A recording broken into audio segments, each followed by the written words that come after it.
خدا نے خاص اپنے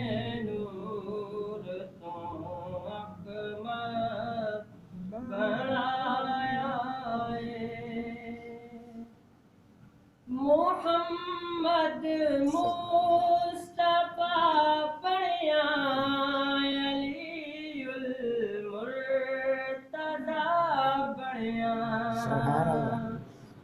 محمد مصطفیٰ بڑیا علی المرتضیٰ بڑیا کتے غوث الورا بڑیا کتے باہو سدایا کتے غوث الورا بڑیا کتے باہو سدایا کنت کنزن لایا ہے محمد بن کے آیا ہے خدا نے خاص اپنے نور تو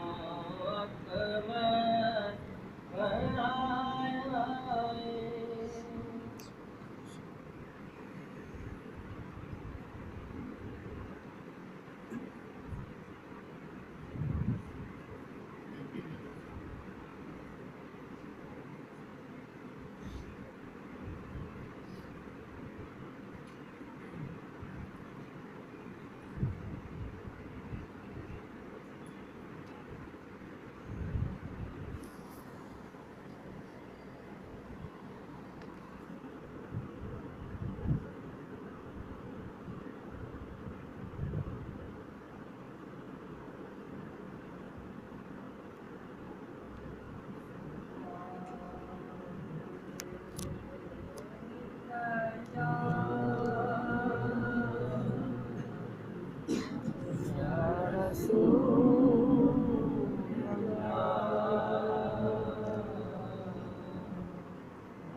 تیرا سہارا نہ ہوتا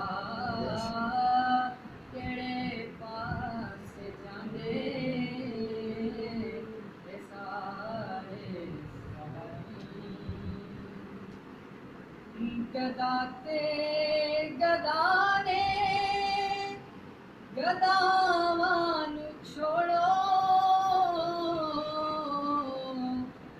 سب بادشاہ نے تیرے درد منگتے گدا تے گدا نے گداواں نوں چھوڑو اے سب بادشاہ نے تیرے درد منگتے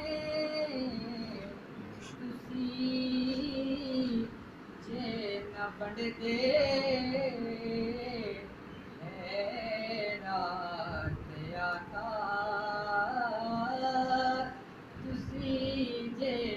پڑھتے ہے نعت آقا کسے تاریخ سے گزارا نہ ہونا کیڑے پاس جاندے سارے سوانی آقا جے تیرا دوبارہ نہ ہونا کیویں کوئی سنبھلدا بلا وچ رواندے آقا جے تیرا سہارا نہ ہوندا کیڑے پاس جاندے سارے سوانی کہا مصطفیٰ نے اے میرے مولا بخش دے سارے کو جیتے کملے کہا مصطفیٰ نے اے میرے مولا بخش دے سارے کو جیتے کملے کہا رب نے دینا کبھی نہ رہایا کہا رب نے دینا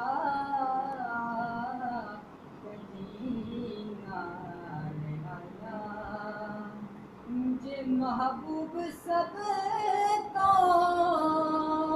پیارا نہ ہونا تیرے پاس جاندے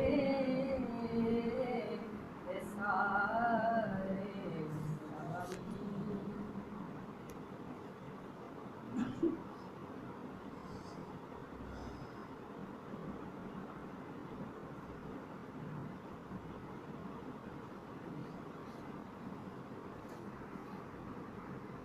اے شان وکھرا میرے سہیدا ہے شان وکھرا میرے سہیدا ہے شان وکھرا میرے سہیدا سلطان محمد اصغر علی دا سلطان محمد اصغر علی دا ہے شان وکھرا میرے سہیدا سلطان محمد اصغر علی دا سلطان محمد اصغر علی دا میرے سیدے درتے ہیں لگیاں بہاراں اس در تو پاگے نے فیض ہزاراں اس در تو پاگے نے فیض ہزاراں کھلا ہے بوہا کامل ولیدہ کھلا ہے بوہا کامل ولیدہ سلطان محمد اصغر علی دا سلطان محمد اصغر علی دا ہے شان وکھرا میرے سہیدا ہے شان وکھرا میرے سہیدا سلطان محمد اصغر علی دا سلطان محمد پیر بہادر شادی فیاضی پیر بہادر شادی فیاضی حق با حسینی ہے کرم نوازے حق با حسینی ہے کرم نوازے ملتا ہے قرب ذات جلیدہ ملتا ہے قرب ذات جلیدہ سلطان محمد اصغر علی دا سلطان محمد اصغر اصغر علیدہ ہے شان وکرا میرے سگیدہ ہے شان وکرا میرے سگیدہ سلطان محمد اصغر علیدہ سلطان محمد اصغر علیدہ گفتار رفتار جگتوں نے یاری گفتار رفتار جگتوں نے یاری ہر ہر ادا میرے سائیں دی پیاری ہر ہر ادا میرے سائیں دی پیاری پہ کر ہے سونا بھول کے نبی دا پہ کر ہے سونا بھول کے نبی دا سلطان محمد اصغر علیدہ سلطان محمد اصغر علیدہ ہے شان وکرا میرے سگیدہ ہے شان وکرا میرے سگیدہ سلطان محمد اصغر علیدہ سلطان محمد اصغر علیدہ او جیوے کی ہکواری صورت نورانی قسم خدا دی او کہندے زبانی قسم خدا دی او کہندے زبانی کھلیا ہے پھل ساڑے دل کی کلیدہ کھلیا ہے پھل ساڑے دل کی کلیدہ سلطان محمد اصغر علیدہ سلطان محمد اصغر علیدہ ہے شان وکرا میرے سگیدہ ہے شان وکرا میرے سگیدہ سلطان محمد اصغر علیدہ سلطان محمد اصغر علیدہ آپ کی نسبت تیر جتنے بھی ہم پہ چلتے ہیں یہ کرم ہے حضور کا ہم پر آنے والے عذاب ٹلتے ہیں یہ کرم ہے حضور کا ہم پر آنے والے عذاب ٹلتے ہیں وہی برتے ہیں جولیاں سب کی وہ سمجھتے ہیں بولیاں سب کی وہی برتے ہیں جولیاں سب کی وہ سمجھتے ہیں بولیاں سب کی آؤ بازار مصطفیٰ کو چلیں کھوٹے سکے وہیں پہ چلتے ہیں آؤ بازار مصطفیٰ کو چلیں کھوٹے سکے وہیں پہ چلتے ہیں اور اب ہمیں کیا کوئی گرائے گا ہر سہارا گلے لگائے گا ہم نے خود کو گرا دیا ہے وہاں گرنے والے جہاں سنبھلتے ہیں ہم نے خود کو گرا دیا ہے وہاں گرنے والے جہاں سنبھلتے ہیں، یہ کرم ہے حضور کا ہم پر، آنے والے عذاب ٹلتے ہیں، روک لیتی ہے آپ کی نسبت، تیر جتنے بھی ہم پہ چلتے ہیں۔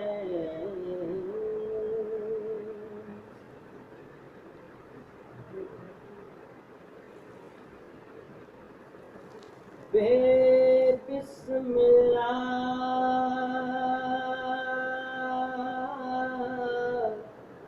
بسم اللہ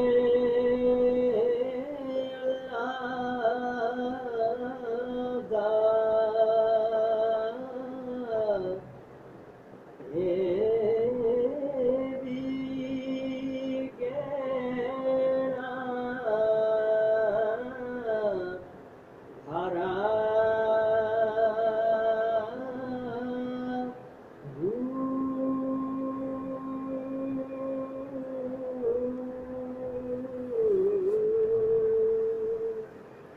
نال صفات سرور عالم، چھٹ سی عالم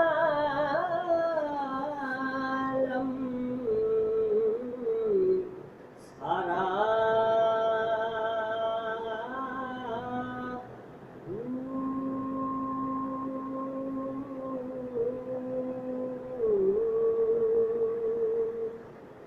حداں بے حد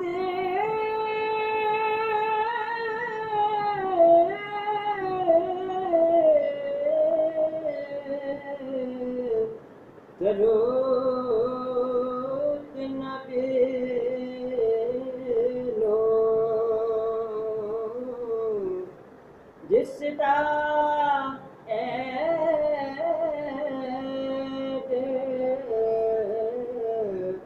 پسارا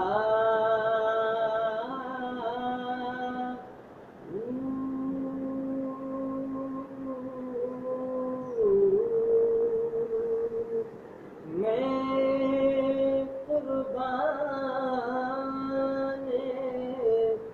تنہا تو باہو،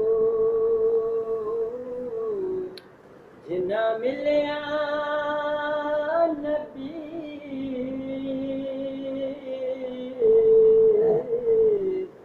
سہارا،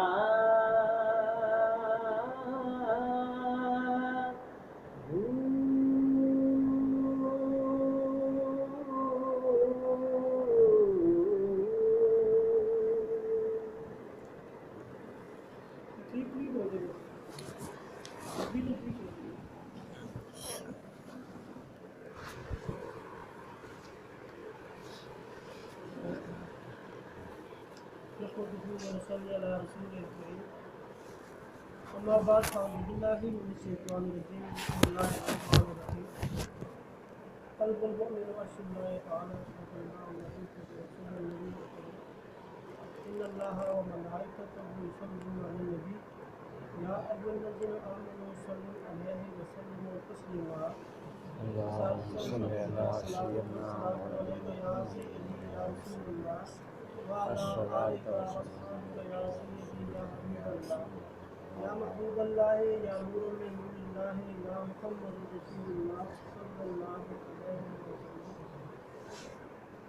بے بس باہی بے دس نہیں، من پیر کی کس بے بس کیتا، سکھایا اللہ ہو بس جناب نے باقی غیر معلوم حوث کیتا، سرما پیر دی پیراں دی خاک پائی، مصف خاص نظار دا مس کیتا، سلطان سید محمد بہادر شاہ جداں اکھ تیز ہوئی دیدار خدا دا بس کیتا۔ موضوع سامعین اکرام، السلام علیکم ورحمۃ اللہ وبرکاتہ۔ آج جو درس ہوگا وہ حضور کے رسالہ پاک سے ہوگا. جیسا کہ میں نے حدیث پاک آپ کے سامنے پڑھی، قلب المومن عرش اللہ تعالیٰ، جو مومن کا دل ہے وہ اللہ رب العزت کی ذات کا عرش ہے. اب یہ عرش کیوں بنایا، یہ بات ہم نے سمجھ لی کہ اس دنیا، یہ جہان، یہ آسمان، یہ اس کا جو پہلا سنگ بنیاد تھا وہ محبت تھا. اس پوری کائنات میں جب اللہ پاک کی ذات کا ارادہ بنا، اب اس ارادے کے پیچھے جو قوت کار فرمات تھی وہ محبت تھی، اور اس محبت اور اس کے جذبہ ہی نے اس کائنات میں پھولوں میں رنگ بھرے، کائنات بنی. اور اس کے پیچھے جو جذبہ تھا وہ محبت تھا، وہ عشق کا جذبہ تھا. اور اسی عشق کے جذبے کی بدولت اللہ تعالیٰ اپنی تنہائی اور وحدت سے نکل کر کثرت میں آیا. یعنی کیا کیا، اپنے نور سے نور محمدی صلی اللہ علیہ وسلم کو جدا کیا، اسے ایک صورت عطا کی. کس کو؟ اپنے نور کو. اور وہ نور کون سا تھا؟ وہ نور مصطفیٰ صلی اللہ علیہ وآلہ وسلم اس میں ذات کی صورت میں.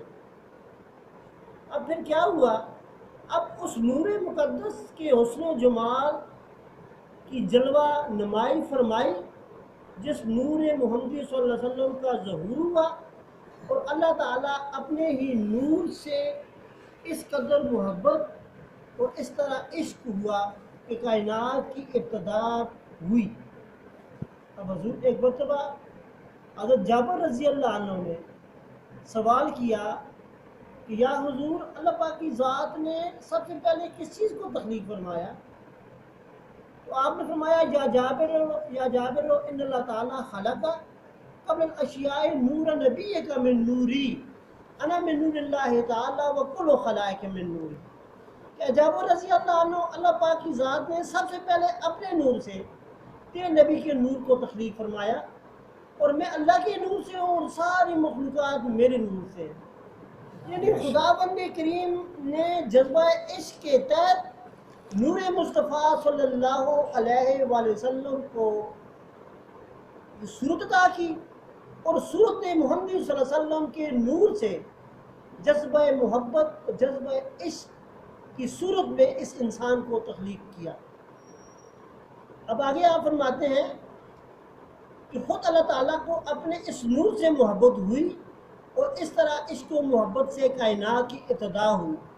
پھر انسان کے تخلیقی مراحل کے دوران انسان کا باطن، روح اور قلب پیدا فرما کر 4000 سال تک باطن کو اپنے وصال میں، روح کو اپنے قرب میں اور قلب کو اپنی محبت میں رکھا.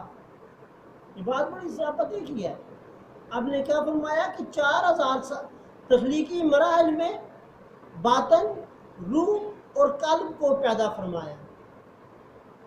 اب 4000 سال تک باطن کو اپنے وصال میں، روح کو اپنے قرب میں اور قلب کو اپنی محبت میں رکھا، اور تربیت کے ذریعہ عشق و محبت کے جوہر اپنے ہونے والے خلیفہ کی عادت میں شامل فرما دیا.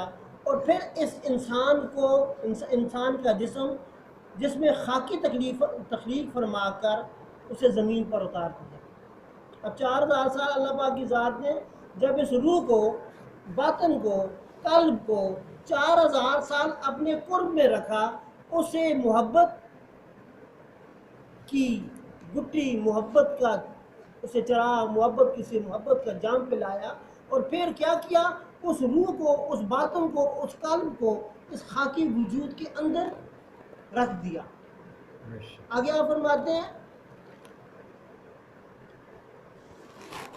اب اس کرۂ ارض پر انسان اسی ترتیبی نصاب کے مطابق حق تعالیٰ کے ساتھ محبت کا ذریعہ اس کے قرب اور وصال کی منزلیں طے کرنا ہے. جیسے کہ اللہ پاک کی ذات نے علم لاہوت لا مقام ہے، علم لاہوت لا مقام ہے، 4000 سال اس روح اور قلب اور باطن کو اپنے بارگاہ میں رکھ کر اسے قرب کی منازل طے کروائیں، اسے عشق و محبت کی منازل طے کروائیں. جب اس کو کیا کیا، انا خلق انسان من نطفت امشاج نبتلیہ فجعلناہ سمیعا بصیرا، جب اسے اس دو نطفوں کے وجود کے اندر، جب جسمانی وجود کے اندر قید کیا تو کیا کیا، امشاج نبتلیہ، اس کی آزمائش کے ساتھ بھی رکھ دی. آگے یہ وہی بات آپ فرما رہے ہیں. اب اس کے اجزائے ترکیبی کیا ہے، اب روح کے اجزائے ترکیبی کیا ہے، نور مصطفیٰ صلی اللہ علیہ وسلم. اور روح ہے کیا، باطن، قلب اور روح. اب جب انسان کا یہ وجود ہے، اس کا اجزائے ترکیبی کیا ہے، آگ، ہوا، مٹی اور پانی. اب یہی طرف آپ فرما رہے ہیں، اب دنیاوی نصاب کی طرح حق تعالیٰ نے اس کی محبت اور قرب کا ذریعہ وصال کی منزل طے کرنا. اور فرق صرف یہ ہے کہ ازل میں اللہ تعالیٰ نے قلب کو اپنی قدرت کاملہ کی محبت، لذت اور لطف سرور سے روشناس کرایا، مگر اس دنیا کے میدان عمل میں قلب کے اس پودے کو غنچۂ آور کرنے کے لیے اللہ تعالیٰ نے اپنی محبت کے ساتھ اپنے بندوں کی محبت کو لازمی قرار دیا. اب بات یہ ہے کہ اس وجود کے اندر جب یہ تخلیق ہوئی تو اللہ پاک کی ذات نے اس وجود کے دل کے اندر، قلب کے اندر اپنی محبت رکھی، کیونکہ وہ واحد تھا، لا یکتا ہے. اس نے اس عالم لاہوت لا مقام میں اس قلب کے اندر اپنی محبت رکھی. لیکن جب اس کو اس دنیا میں بھیجا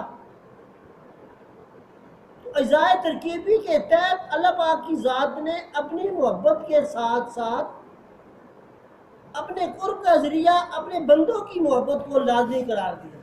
سبحان اللہ. جیسا کہ حدیث پاک میں نبی کریم صلی اللہ علیہ وسلم نے فرمایا کہ مسلمان وہ ہے جس کے ہاتھ اور زبان سے دوسرا مسلمان محفوظ رہے. اب مسلمان کی تعریف یہ نہیں فرمائی کہ جو نمازیں زیادہ پڑھتا ہو، جو روزے زیادہ رکھتا ہو، جو حج ادا کرتا ہو، یہ نہیں فرمائی. اب فرمایا مسلمان وہ ہے جس کی زبان اور ہاتھ سے دوسرا مسلمان محفوظ رہے. یہ حدیث پاک میں مسلمان کی تعریف ہے. اب یہ حساب لگا لے، میں اپنے وجود پہ غور کروں، کیا میں اس دائرہ کار میں آتا ہوں؟ میری زبان سے کیا میرا بھائی محفوظ ہے؟ اگر نہیں تو مجھے اس پہ غور کرنا چاہیے. آگے آپ فرماتے ہیں کہ اللہ نے اللہ سے محبت اور عشق، بندوں سے محبت کو، اللہ سے محبت کو عشق کا نام دیا اور بندوں سے محبت کو انس کا نام دیا گیا. اللہ تعالیٰ کے عشق میں زہد اور عبادات ہے اور بندوں کے انس میں حقوق العباد کا طریقہ واضح کیا گیا. اب خدا سے محبت بتا کہتا ہے نا جی، وہ کہتا ہے نا کہ خدا کے بندے ہزاروں بنوں میں پھرتے ہیں مارے مارے، میں اس کا بندہ بنوں گا جس کو خدا کے بندوں سے پیار ہوگا. اب خدا بند کریم نے وہاں وجود کے اندر جذبہ عشق ڈالا اپنی محبت کے لیے. جذبہ عشق انسان کے وجود میں ڈالا خدا بند کریم کی ذات نے اپنی ذات کی محبت کے لیے، اپنی ذات کے نکاح کے لیے. لیکن جب اسے عالم ناسوت میں بھیجا تو کیا کیا، اس کے وجود میں جذبہ انس ڈال دیا کہ جب اس کے وجود میں جذبہ انس آئے گا یہ میرے بندوں سے محبت کرے گا، میرے بندوں سے محبت اس کو میری محبت کی معراج تک پہنچا دے. آگے آپ فرماتے ہیں کہ بندوں کے ساتھ انس، حقوق العباد کی ادائیگی کے حیثیت امتزاج سے عشق اور محبت ہی کا لطف و سرور حاصل ہوتا ہے، جس کی ترتیب دے کر انسان کو کمرہ امتحان میں بھیجا گیا. جو شخص بندوں کے انس کے ذریعہ سے حق تعالیٰ کی محبت میں عشق الہی تک نہیں پہنچتا، وہ حق تعالیٰ کے قرب اور وصال کی منزل طے کرنے میں ناکام ہو جائے. اب ذرا غور کریں، جب ایک صحابی نبی کریم صلی اللہ علیہ وسلم کی ذات کریمہ، پہلے وہ مشرک ہے، جب برگاہ مصطفیٰ صلی اللہ علیہ وسلم میں پہنچتا ہے تو حضور پاک صلی اللہ علیہ وسلم کی ذات کریمہ اسے خدا کے نام پہ بیعت کرتے ہیں، جی اسے کلمہ پڑھاتے ہیں۔ اب کلمہ پڑھانے کے بعد اس کے سامنے جو صورت ہے وہ صورت مصطفیٰ صلی اللہ علیہ وآلہ وسلم، اب اس کو صورت مصطفیٰ صلی اللہ علیہ وسلم کی معرفت نہیں ہے، ان کے سامنے وہ کیا ہے؟ قرآن نے فرمایا کہ یہ حضور نے خود فرمایا میں تم جیسا بشر ہوں۔ اب بشریت کے تقاضے پہ اب انہوں نے کیا کیا کہ بارگاہ مصطفیٰ صلی اللہ علیہ وسلم سے انس اختیار کیا۔ جب وہ صحابہ کرام رضی اللہ اجمعین نے اس بشریت کے تقاضے سے جب حضور پاک صلی اللہ علیہ وآلہ وسلم سے انس کیا، محبت ہوئی، جب وہ محبت عشق میں تبدیل ہو گئی تو انہیں بارگاہ مصطفیٰ صلی اللہ علیہ وآلہ وسلم سے صورت خدا کا جلوہ ملا، سبحان لیکن ظاہر میں کیا ہے؟ بشریت کا تقاضا تھا۔ جب بارگاہ مصطفیٰ صلی اللہ علیہ وآلہ وسلم سے انہوں نے محبت کی، انہوں نے بارگاہ مصطفیٰ صلی اللہ علیہ وسلم کے ساتھ عشق کیا، تو کیا ہوا؟ پردے ہٹے، جی جب پردے ہٹے تو حقیقت محمدی صلی اللہ علیہ وسلم ان کا واضح ہو گیا، لیکن ظاہری صورت تو بشریت کی تھی۔ اب خدا بند کریم کی ذات کریمہ اس طرح اشارہ دے رہا ہے، یہ مصنف دیر اشارہ دے رہا ہے کہ اگر تم خدا بند کریم کی ذات کی معرفت، لقاء اور خدا کا قرب حاصل کرنا چاہتے ہو تو تمہیں سب سے پہلے انسان کے ساتھ انس کرنا پڑے گا۔ اب بظاہر کیا ہے؟ بشکل شیخ دیدم مصطفیٰ ندیدم مصطفیٰ را بل خدا را، سامنے شیخ کی صورت ہے۔ اب جب شیخ کی صورت اس پیر کامل کی صورت کے ساتھ جب تم انس ہوگا، وہ انس محبت میں تبدیل ہوگا، اور جب محبت میں تبدیل ہوگا تو وہ شیخ کی صورت تمہیں بارگاہ مصطفیٰ صلی اللہ علیہ وسلم تک لے جائے گی، اور جب تمہیں بارگاہ مصطفیٰ صلی اللہ علیہ وسلم کی حقیقت محمدی تم پہ اشکار ہوگی، وہ تمہیں خدا کی بارگاہ تک لے جائے گی۔ سبحان آگے آپ فرماتے ہیں کہ کیونکہ عشق الہی کے اندر ہی اللہ تعالیٰ کا قرب اور وصال کے راز پوشیدہ ہے، چونکہ اللہ تعالیٰ اپنے بندوں سے انتہائی محبت کرتا ہے، اس لیے بندوں سے محبت کرنا افضل ترین عمل ہے۔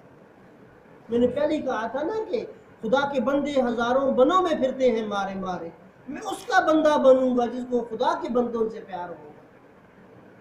آگے آپ فرماتے ہیں کہ اللہ تعالیٰ نے اپنی مخلوق میں بندوں کے ساتھ محبت کا یہ عالم ہے کہ جنگ احد میں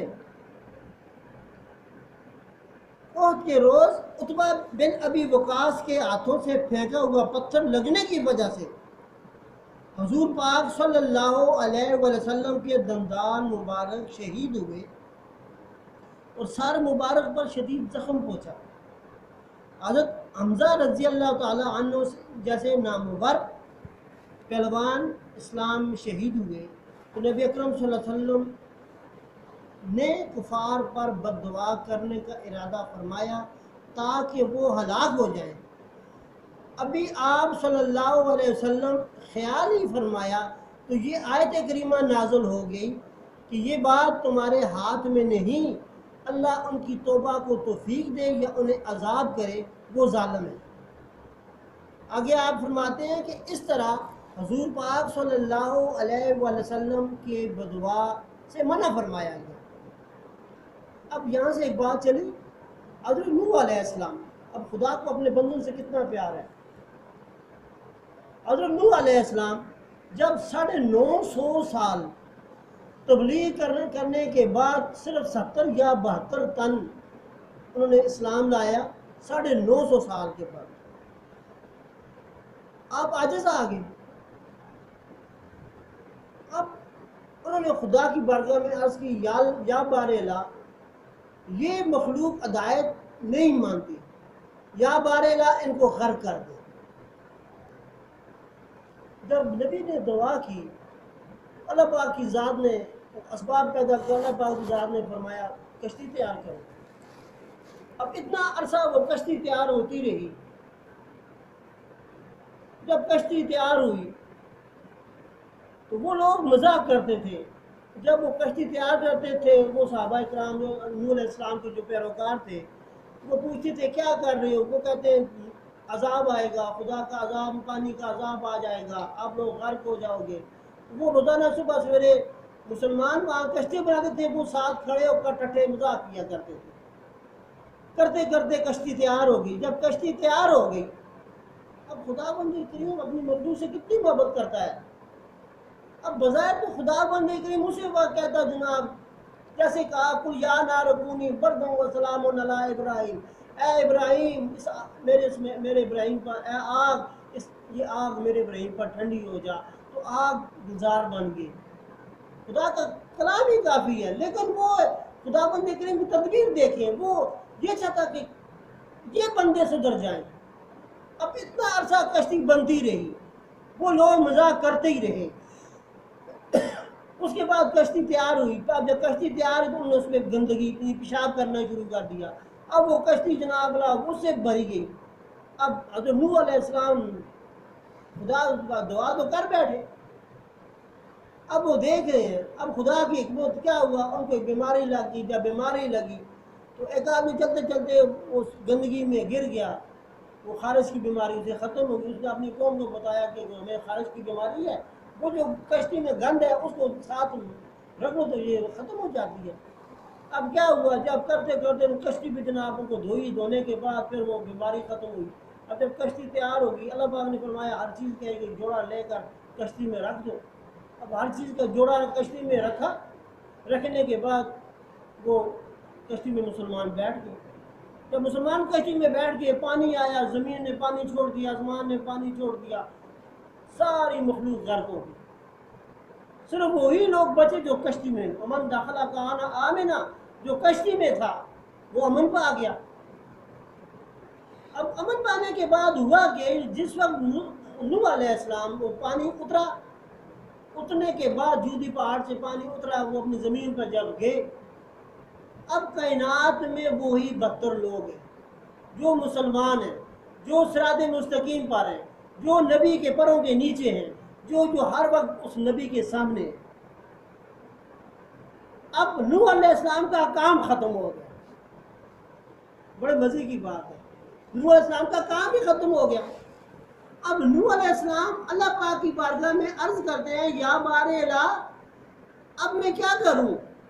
تو نے مجھے بھیجا تھا میری اپنی حمد و ثنا کے لیے، اپنی تبلیغ کے لیے، اپنی بڑائی کے لیے، لوگوں کو یہ مشن پہنچانے کے لیے، وحدہ لا شریک کا پیغام پہنچانے کے لیے۔ وہ لوگ کافر تھے، اب وہ تو سارے مر گئے، اب جو یہ ہیں یہ تو تیرے برگزیدہ بندے ہیں، یہ تو میرے ماننے والے ہیں، تیرے ماننے والے ہیں۔ اب میری ڈیوٹی کیا ہے؟ اللہ پاک کی ذات نے فرمایا اے نوح علیہ السلام، تم اور تمہارے جتنے بھی یہ پیروکار ہیں یہ مٹی کے برتن بننے شروع کر دیں۔ اب روایت لکھتے ہیں پتہ نہیں کتنے 10 سال یا 15 سال وہ مسلسل ان کا کام کچھ بھی نہیں تھا، وہ مٹی کے برتن بناتے تھے۔ اب کائنات میں ہیں ہی وہ 72-73 لوگ ہیں، وہ مٹی کے برتن بنا رہے ہیں جی۔ اب برتن بنا بنا بنا کر تھکے آپ پر۔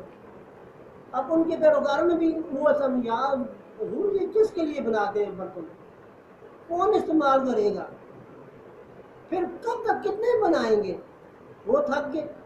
جب اللہ پاک کی بارگاہ میں انہوں نے سوال کیا یا بار اللہ یہ برتن بن گئے ہیں اور کتنے بنانے ہیں، اللہ پاک نے فرمایا ان برتنوں کو توڑنا شروع کر دیں، ان برتنوں کو توڑنا شروع کر دیں۔ اب نوح علیہ السلام کے ہاتھ میں ڈنڈا ہے، جس گھڑے کو ٹھوکر مارتے ہیں وہ ٹھوکر گھڑے پہ لگتی ہے اور دل پہ ٹھیس پہنچتی ہے، یار کتنی محنت سے بنایا ہے اس کو۔ اب ان کا دل جو تھا وہ صحابہ کرام کا دل بھی ناراض ہوتا تھا اور نوح علیہ السلام کا دل بھی ناراض ہوتا تھا۔ جب برتن ٹوٹ گئے اللہ پاک نے فرمایا اے نوح علیہ السلام، آپ کی ایک بددعا کی بدولت میں نے اپنے ساری مخلوق کو غرق کر دیا۔ اور تو نے اس بے جان برتن کو توڑتے ہوئے تیرے دل میں ٹھیس پہنچی، کیا میری محبت نہیں تھی وہ مخلوق کو ذبح کرنے کے لیے؟ اب خدا اپنے بندوں سے اتنی محبت کرتا ہے، جائے وہ میرے جیسے نافرمان ہے، لیکن خدا کی محبت جو ہے وہ ہر چیز پہ غالب ہے۔ اب اللہ تعالیٰ اب وہی کہتے ہیں نا کہ جب حضور پاک صلی اللہ علیہ وسلم کی ذات کریمہ والا نے فرمایا کہ یہ میرے ہاتھ میں ہے، ان کی توبہ کو توفیق دوں یا ان پہ عذاب نازل کروں، کیونکہ یہ ظالم ہے۔ آگے آپ فرماتے ہیں اس میں خدا بند کریم کی حکمت پر کر فرماتی۔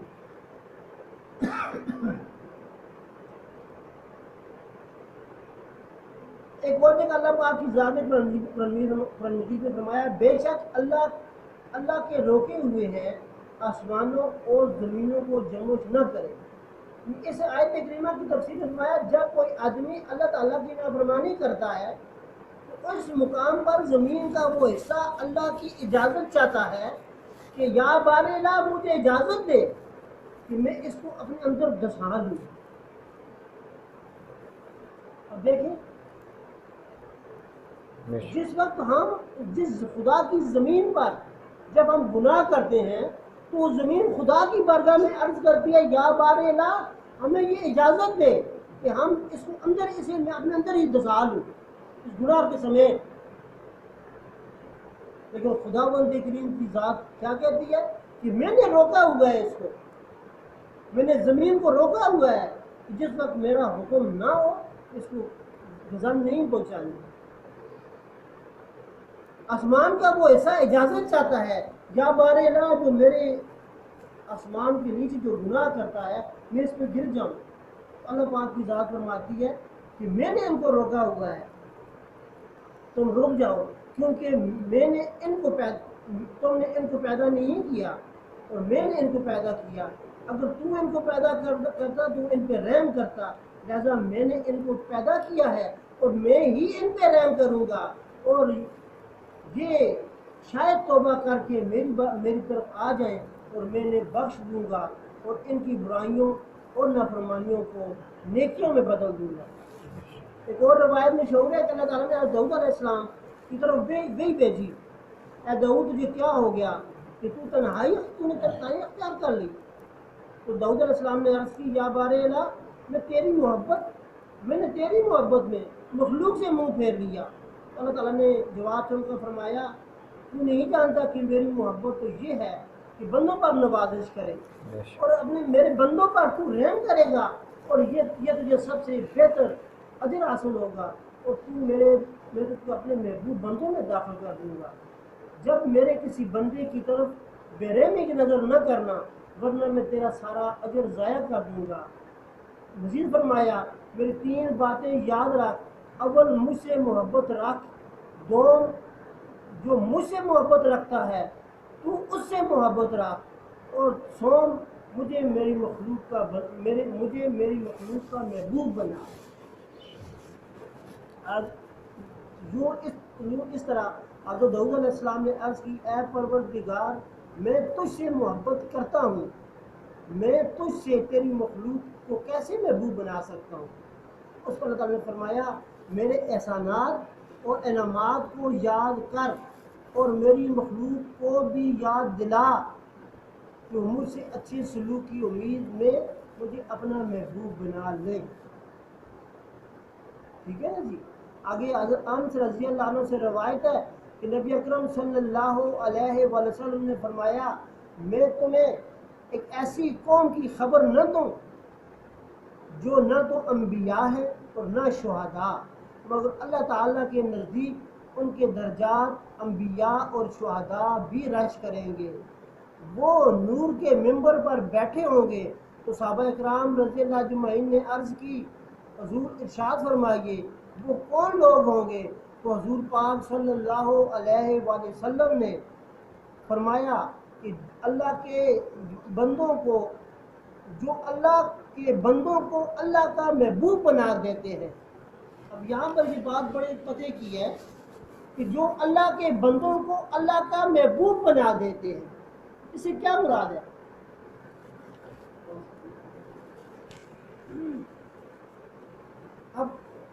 وہ کیا ہے نا جی، درد دل کے واسطے پیدا کیا انسان کو، ورنہ اطاعت کے لیے کم نہ تھے خریدے۔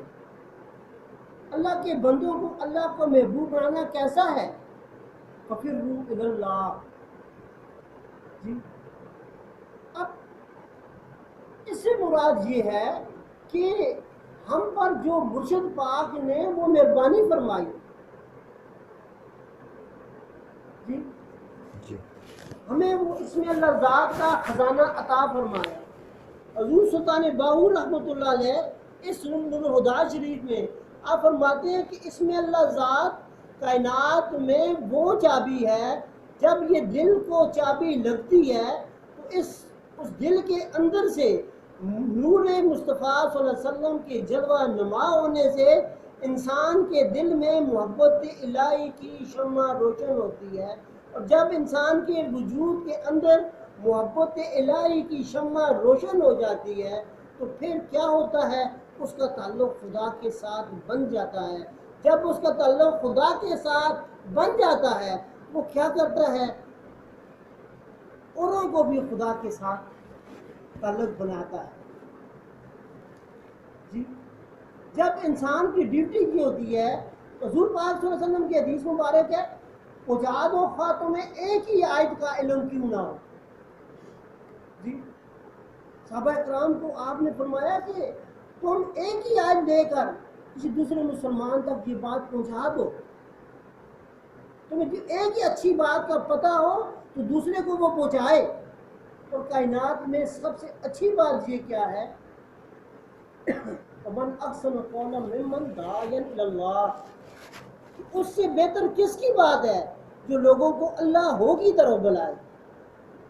جی جب انسان ہماری اب یہ ڈیوٹی کیا ہے، یہ اس طرف اشارہ فرما رہے ہیں آپ کہ ہماری ڈیوٹی یہ ہے کہ ہمیں اللہ ہو ملا، ہمیں مرشد کی ذات ملی۔ جب ہمیں مرشد کی ذات ملی، مرشد نے ہمارے وجود کے اندر محبت رسول صلی اللہ علیہ وآلہ وسلم کا بیج بویا۔ جب ہم نے اسم اللہ ذات پڑھا تو ہمارا باطن روشن ہوا، جب باطن روشن ہوا تو ہمیں بارگاہ مصطفیٰ صلی اللہ علیہ وسلم تک رسائی حاصل ہوئی۔ جب ہمیں بارگاہ مصطفیٰ صلی اللہ علیہ وسلم تک رسائی حاصل ہو گئی تو کیا ہے؟ مومن جو اپنے لیے پسند کرتا ہے وہ دوسرے بھائی کے لیے پسند کرتا ہے۔ ٹھیک ہے جی، اب ہمارا یہ ہے کہ ہمارا جو فرض یہ بنتا ہے، جو نعمت عظیم نعمت ہم پہ مالک نے کرم فرمایا، ہم اوروں کو بھی اس پہ پہنچائیں۔ اور جب اوروں کو خدا کی محبت ملے گی، جب اوروں کو خدا کا وہ قرب ملے گا تو اس کیا ہوگا؟ میری نیت بھی پار ہو جائے گی۔ یہ اس طرح اشارہ فرماتے ہیں، اس طرح وہ بندے خدا کے محبوب بن جاتے ہیں اور اللہ تعالیٰ ان بندوں کا محبوب بن جاتے ہیں، اور اللہ تعالیٰ ان بندوں سے خوش ہو جاتا ہے، ان بندوں سے راضی ہو جاتا ہے جو اوروں کو خدا کا محبوب بنا دیتے ہیں۔ اللہ پاک کی ذات نے قرآن مجید میں ارشاد فرمایا کہ ایمان والوں اور عمل صالح کرنے والوں کو کہیں خلافت دینے کا وعدہ فرمایا اور کہیں ان کو ابدی خسارے سے بچ جانے کی وعید فرمائی۔ الغرض ایمان اور عمل صالح انسان کا مقصد حیات ہے۔ جی اب ایمان اور عمل صالح انسان کا مقصد حیات ہے۔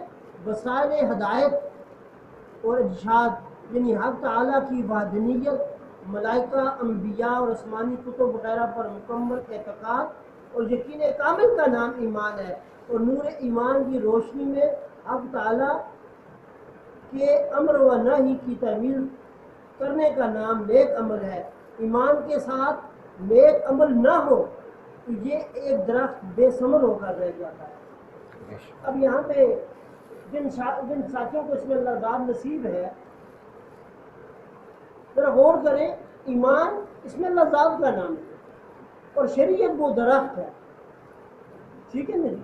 حضور پاک صلی اللہ علیہ وسلم کی ذات کریمہ نے فرمایا فرائض دو قسم کے ہیں، ایک فرض وقتی اور ایک فرض دائمی۔ جو شخص فرض وقتی ادا کرتا ہے اور فرض دائمی کو چھوڑ دیتا ہے اس کا فرض وقتی سے کوئی فائدہ نہیں دیتا، اور جو شخص فرض دائمی ادا کرتا ہے اور فرض وقتی کو چھوڑ دیتا ہے اس کا فرض دائمی قبول نہیں ہوتا۔ میرے بھائیوں ذرا غور کریں، فرض وقتی کیا ہے؟ اب دونوں فرائض چونکہ انسان کے بات وہیں چلی کہ انسان کے دو وجود ہے، ایک انسان کا ظاہر ہے اور ایک انسان کا باطن ہے۔ اب دونوں وجودوں کے نصاب علیحدہ ہے۔ اب جو فرض وقتی ہے وہ جو نصاب ہے وہ انسان کے وجود پہ فرض ہے۔ اللہ پاک کی ذات نے قرآن مجید نے فرمایا کہ بے شک مومنین پر اوقات مقررہ پر نماز فرض ہے، یہ فرض وقتی ہے۔ اسی طرح رمضان کا مہینہ ہے، اس کا وقت مقرر ہے، حج ہے اس کا وقت مقرر ہے، جتنے بھی شریعت کے فرائض ہیں ان کے وقت مقرر ہے۔ جب آپ وقت مقررہ پر وہ کام کریں گے تو وہ فرائض میں شامل ہوگا، ورنہ وہ نوافل بن جائے گا، ثواب بن جائے گا، لیکن وہ فرض کی کوتاہی ہوگی۔ اب حضور کی حدیث کی طرف جائیں، حضور نے فرمایا کہ جو شخص فرض وقتی ادا کرتا ہے یعنی شریعت میں وہ مکمل طور پر کاربند ہے، لیکن فرض دائمی کو چھوڑ دیتا ہے، اس کے فرض وقتی سے کوئی فائدہ نہیں دیتے۔ ذرا غور کریں، آج ہمارے معاشرے میں فرض وقتی ادا ہو رہا ہے، نمازیں پڑھی جا رہی ہیں، روزے رکھے جا رہے ہیں، حج کیے جا رہے ہیں۔ اب نماز کس لیے پڑھتے ہیں؟ جی، نماز کا جو فلسفہ ہے، قرآن نے فرمایا ان الصلاۃ تنہی عن الفحشاء والمنکر، کہ بے شک نماز بے حیائی اور برائی سے روکتی ہے۔ میرے بھائی میں اپنے گربان میں جاگوں، آپ اپنے دیکھیں، اپنے ارد گرد دیکھیں، کیا میری نماز مجھے گناہ سے بچاتی ہے؟ اگر نہیں بچاتی تو میرے وجود میں یہ سوچ آئی ہے کہ مجھے کون سی نماز گناہ سے بچائے گی؟ اور حضور کی حدیث مبارک ہے اسے فرض وقتی کوئی فائدہ نہیں دیتا۔ اس طرح روزہ ہے کہ جتنے پورے سال میں لڑائیاں نہیں ہوتی اتنے رمضان میں لڑائیاں ہوتی ہیں۔ وجہ کیا ہے؟ اب فرض دائمی کیا ہے؟ فرض دائمی ہے وَاذْكُر رَبَّكَ فِي نَفْسِكَ تَضَرُّعًا وَخِيفَةً وَدُونَ الْجَهْرِ مِنَ الْقَوْلِ بِالْغُدُوِّ وَالْآصَالِ وَلَا تَكُن مِنَ الْغَافِلِينَ۔ فرض دائمی وہ اس میں اللہ ذات کا ذکر ہے۔ اب اللہ پاک کی ذات نے قرآن مجید نے فرمایا کہ اے ایمان والو اسلام میں پورے کے پورے داخل ہو جاؤ۔ پورے سے پورے داخلے سے مراد یہ ہے کہ تمہارا فرض وقتی بھی ہو اور فرض دائمی بھی ہو۔ جس طرح روح بمائے جسم انسان مکمل انسان بنتا ہے، اس طرح عبادت ظاہر بمائے باطن جب دونوں خدا کی بارگاہ میں بنیں گے، جھکیں گے تو وہ عبادت ہوگی۔ روح اپنی عبادت کرے گی، وَاذْكُر رَبَّكَ فِي نَفْسِكَ الف اللہ چمے دی بوٹی مرشد من میرے وچ لائی، نفی اسبات پانی ملیا ہر جگہ ہر جائے۔ جب ہم اپنی سانسوں کے ساتھ سانسوں کو خدا کی بارگاہ میں قید کریں گے اور اپنا ظاہری وجود خدا کی بارگاہ میں لے کر جائیں گے تو پھر ہماری جو نماز ہوگی، ہماری کوئی بھی عبادت ہوگی، وہ خدا کے ساتھ تعلق بنائے گی۔ جب خدا کے ساتھ ہماری عبادت کا تعلق بنے گا تو پھر وہ ہماری عبادت مقام کاملیت پہ پہنچے گی، اور جب مقام کاملیت پہ عبادت پہنچے گی پھر وہ انسان کامل بنے گا۔ اس طرف آپ فرماتے ہیں کہ اگر ظاہر کا عمل ہے لیکن باطن کا عمل نہیں ہے تو وہ یہ ہے، درخت تو ہے، اسلام کا درخت تو ہے لیکن اس کے ساتھ پھل نہیں ہے، اور جس درخت کے ساتھ پھل نہیں ہوتا وہ کاٹ دیا جاتا ہے۔ آگے آپ فرماتے ہیں نیک عمل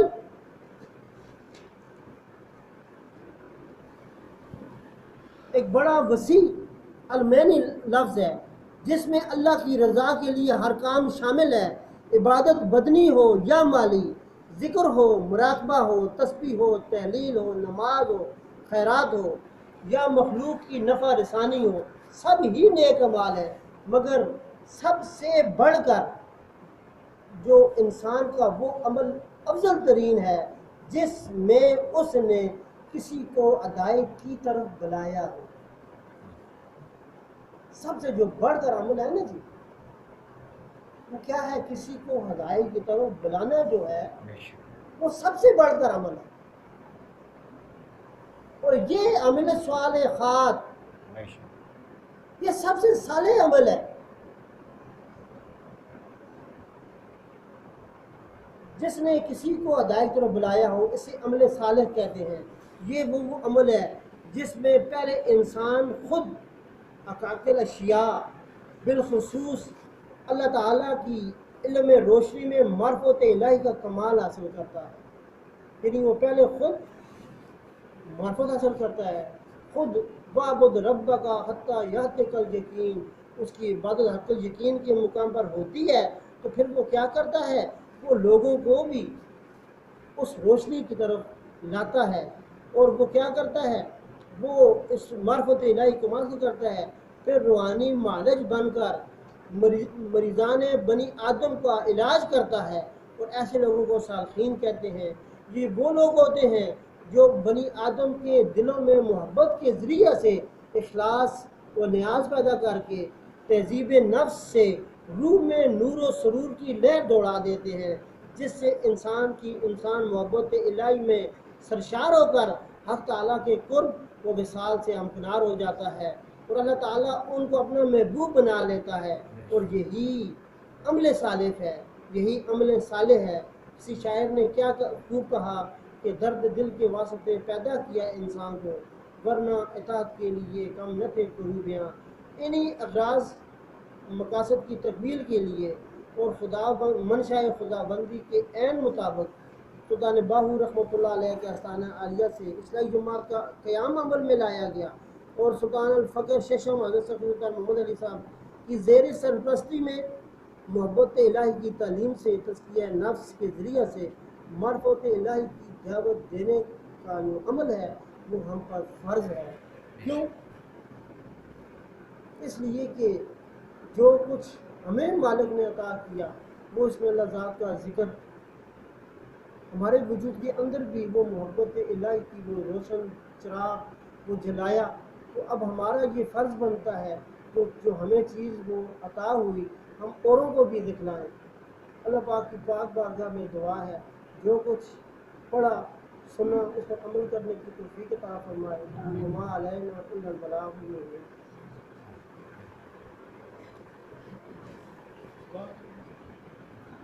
آمین. الحمد للہ رب العالمین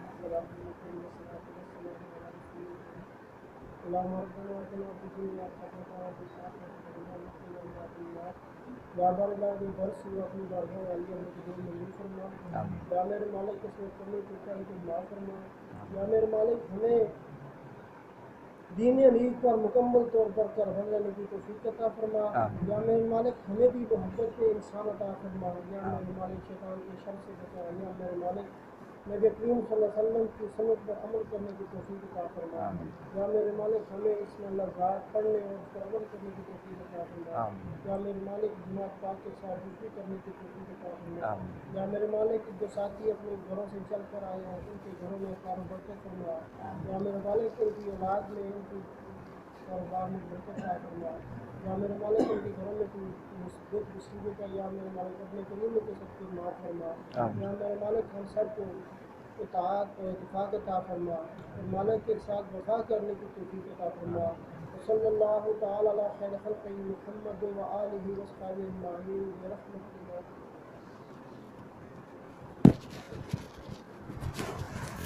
دیکھو یہ رسالہ پاک کی تھی اور ایک مضمون ہے محمد منظور حسین صاحب مضمون تھے کہ آپ اپنے فکری اور روحانی انقلابی بیان سے ہمارے قلوب و اذہان کو منور فرمائیں.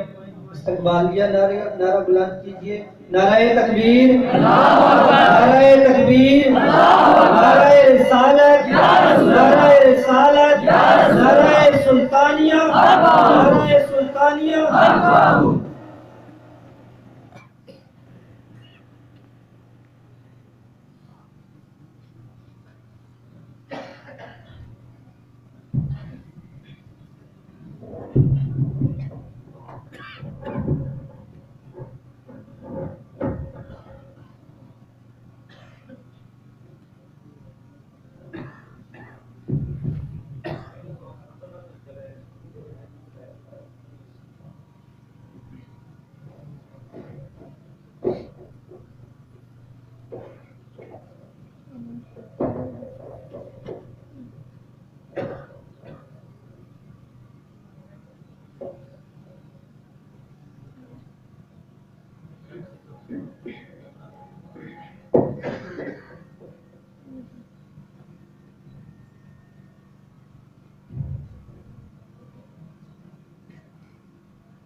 أخلاق رسول المتقين والصلاة والسلام على سيد الأنبياء والمرسلين أما بعد أعوذ بالله من الشيطان الرجيم بسم الله الرحمن الرحيم الذين آمنوا أشد حبا لله صدق الله العظيم وصدق رسوله الكريم قال الله تبارك وتعالى في كلام المجيد والقرآن الكريم في شأن حبيبه ومحبوبه مخبرا وعاملا إن الله وملائكته يصلون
شرمان عشق میرے دل میں غیرت ہوئی ہے جس منزل سے عشق پہنچاوے ایمان و خبر نہ کوئی ہوئی میرا عشق سلامت رکھیں حضرت باب ایمان دیاں دروئی ہو قوت عشق سے ہر پست کو بالا کر دے قوت عشق سے ہر پست کو بالا کر دے دہر میں اسم محمد سے اجالا کر دے شوق تیرا اگر نہ ہو میری نماز کا امام میرا قیام بھی حجاب میرا سجود بھی حجاب اور کی محمد سے وفا تو نے تو ہم تیرے ہیں یہ جہاں چیز ہے کیا لوح و قلم تیرے ہیں یہ تھی واجب القدر میرے حضور مرشد کریم کے منظور نظر صوبائی انچارج جناب سید نیاز حسین شاہ صاحب ضلعی صدر عزت مآب جناب اسلم خان صاحب اور میرے نہایت ہی محترم اور واجب القدر واجب الاحترام عزت مآب جناب رشید خان صاحب واجب القدر تحریکی ساتھیوں بھائیوں السلام علیکم ورحمۃ اللہ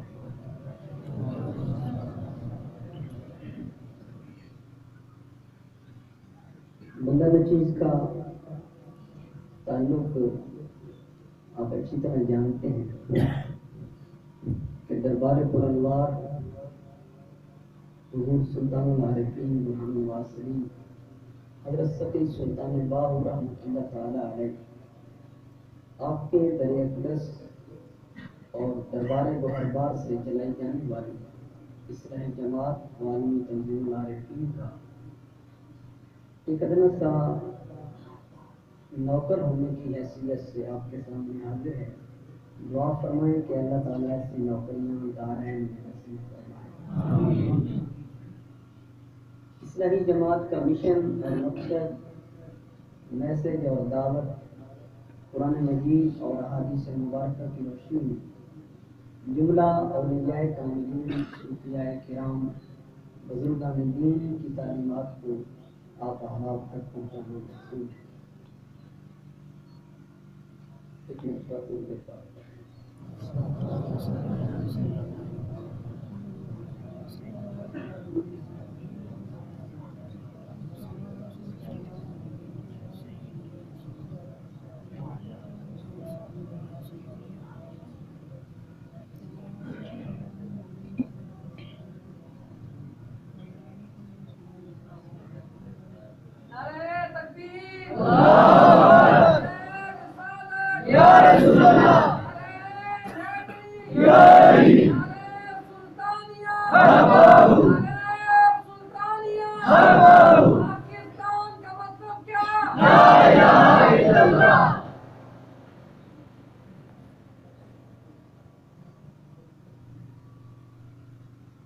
اور اسلامی جماعت کا مشن، مقصد، میسج اور دعوت قرآن و سنت کا عملی پیغام ہے.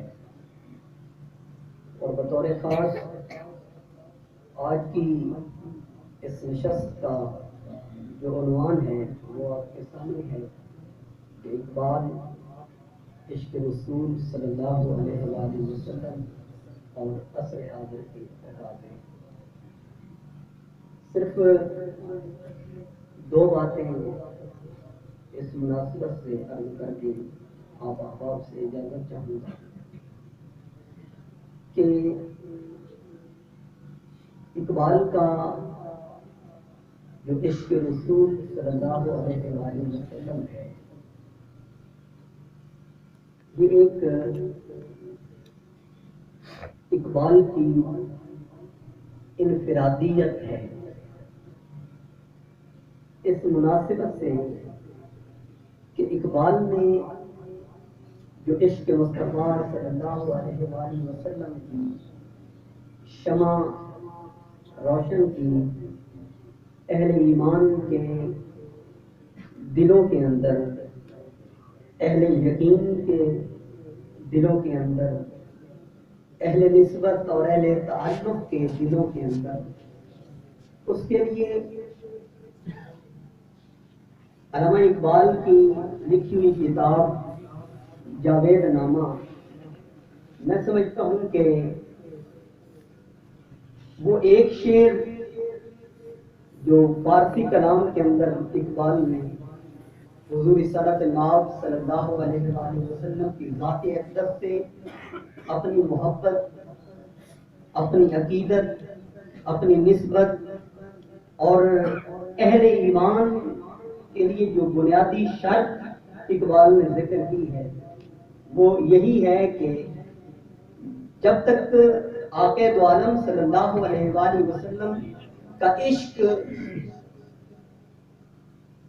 مومن کے سینے میں، اہل ایمان کے سینے میں، انسان کے سینے میں جاں گزین نہیں ہو جاتا، راسخ نہیں ہو جاتا، کامل نہیں ہو جاتا، مستقیم نہیں ہو جاتا، قرار نہیں پکڑ لیتا، وہاں پہ وہ اپنی جگہ نہیں بنا لیتا. اقبال کہتے ہیں اس وقت تک آدمی مومن، مسلمان کہلانے کا حقدار نہیں ہو سکتا. اس وقت تک اپنے آپ کو وہ مومن ڈکلیئر نہیں کر سکتا. اس کی ریزن یہ ہے کہ اللہ تبارک و تعالیٰ نے اس کائنات کے اندر اگر کسی کی محبت کو، کسی سے نسبت کو، کسی کے عشق کو قرآن کریم کے اندر اجاگر کیا تو وہ حضور رسالت ناب صلی اللہ علیہ وسلم کی ذات ہے اور آقا علیہ الصلوۃ والسلام کی ذات گرامی ہے. مثلا قرآن کریم کے اندر آپ جب جھانک کے دیکھتے ہیں اور غور و فکر کرتے ہیں، تدبر اور تفکر کرتے ہیں، سوچ و بچار کرتے ہیں تو اللہ تعالیٰ اعلان کرتا ہے قل ان کان آباؤکم و ابناؤکم، اے محبوب صلی اللہ علیہ وآلہ وسلم آپ ان لوگوں کو آگاہ کر دیجئے، ان لوگوں کو بتلا دیجئے، ان پر واضح کر دیجئے اگر تمہارے آباء و اجداد، اگر تمہارے بیٹے، اگر تمہارے بھائی، اگر تمہاری بیویاں، اگر تمہاری بہنیں، اگر تمہاری تجارت، اگر تمہارا کاروبار، اگر تمہارے مساکن، تمہارے کوٹھے کوٹھیاں، تمہارے بنگلے، تمہارے مکانات، تمہاری جائیداد، تمہارا سرمایہ، تمہارا کاروبار، تمہاری دولت احب الیکم من اللہ ورسول، احب الیکم من اللہ ورسولہ وجہاد فی سبیلہ فتربصوا حتی یأتی اللہ بامرہ۔ اللہ تبارک و تعالیٰ نے فرمایا پھر تم اللہ کے عذاب کا انتظار کرو کہ اللہ کا عذاب تمہارے قریب آن پہنچا ہے، جو تمہارے اوپر مسلط کر دیا جائے، جو تمہارے اوپر واقع کر دیا جائے، جو تمہارے اوپر لاگو کر دیا جائے۔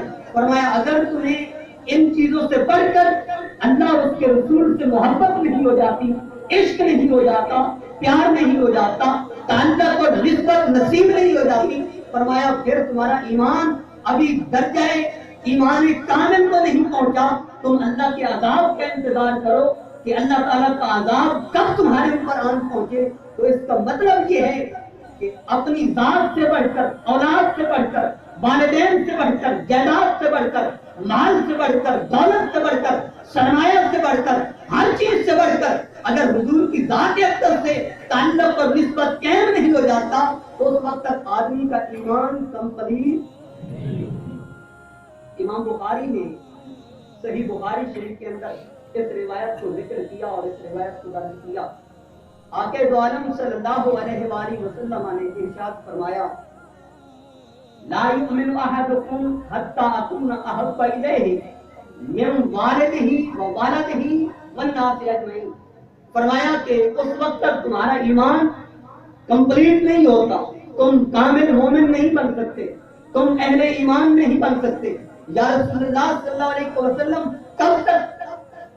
فرمایا من والدہ و والدہ، اولاد سے بڑھ کر، والدین سے بڑھ کر، والناس اجمعین، یہاں تک کہ پوری انسانیت سے بڑھ کر میری ذات گرامی سے، یعنی محمد عربی صلی اللہ علیہ وآلہ وسلم کی ذات اقدس سے اپنے تعلق کو عشق کی حد تک قائم نہیں کر لیتا، عشق کی حد تک اپنی نسبت کو جوڑ نہیں لیتا، عشق کی حد تک حضور سے والہانہ عشق نہیں کر لیتا، فرمایا اس کا ایمان کمپلیٹ نہیں ہوتا۔ اور میں نے اس لیے قرآن کی نص اور حدیث کی نص پیش کی، قرآن سے آیت اور حدیث مبارکہ پیش کی، تاکہ یہ بات بھی واضح ہو جائے کہ اقبال محض شاعر نہیں تھے، بلکہ اگر اقبال کو سمجھنا ہے تو پہلے قرآن پڑھنا ہوگا، پھر سنت پڑھنی ہوگی، پھر اقبال کو پڑھنا ہوگا، اور پھر اس بات کا اندازہ ہوگا کہ اقبال حقیقت میں شاعر نہیں تھے۔ اگر اقبال کو سمجھنا ہے تو قرآن و سنت پڑھ کے سمجھو۔ اقبال جہاں شاعر تھے وہاں قرآن کے مفسر بھی تھے اور حدیث پاک کے شاعر بھی تھے۔ اس لیے کہ علامہ اقبال صاحب رحمۃ اللہ تعالی علیہ، آپ نے جو ترجمانی کی ہے وہ اللہ کے پاک قرآن کی ہے اور مصطفیٰ کریم کی مقدس سنت کی ہے۔ اس آیت اور اس حدیث کے پیش نظر اقبال نے کمال کی بات کی اور بڑی خوبصورت بات کی۔ اقبال کہتے ہیں جاوید نامہ کے اندر بے مصطفیٰ بے رساں پیش کہ دی ہما اگر بہو نہ رسیدی تمام تو نہ حبیب۔ فرمایا اپنا تعلق، اپنا رشتہ ناتا، اپنی نسبت آقا دو عالم صلی اللہ علیہ وآلہ وسلم کی ذات اقدس سے عشق کی حد تک، بات نہیں سمجھ، عشق کی حد تک، عشق کی حد تک قائم کر لو۔ اے اقبال اگر حضور کی ذات سے عشق نہ ہوا، حضور کی ذات سے تعلق نہ ہوا، حضور کی ذات سے محبت نہ ہوئی، حضور کی ذات سے نسبت نہ ہوئی، حضور کی ذات گرامی سے اپنے تعلق کی گانٹھ کو مضبوط نہ کیا تو پھر کیا ہوگا؟ اقبال نے کہا میں مفتی تو نہیں ہوں لیکن فتویٰ دینا چاہتا ہوں، اگر بہو نہ رسیدی تمام تو حبیب، اگر مصطفیٰ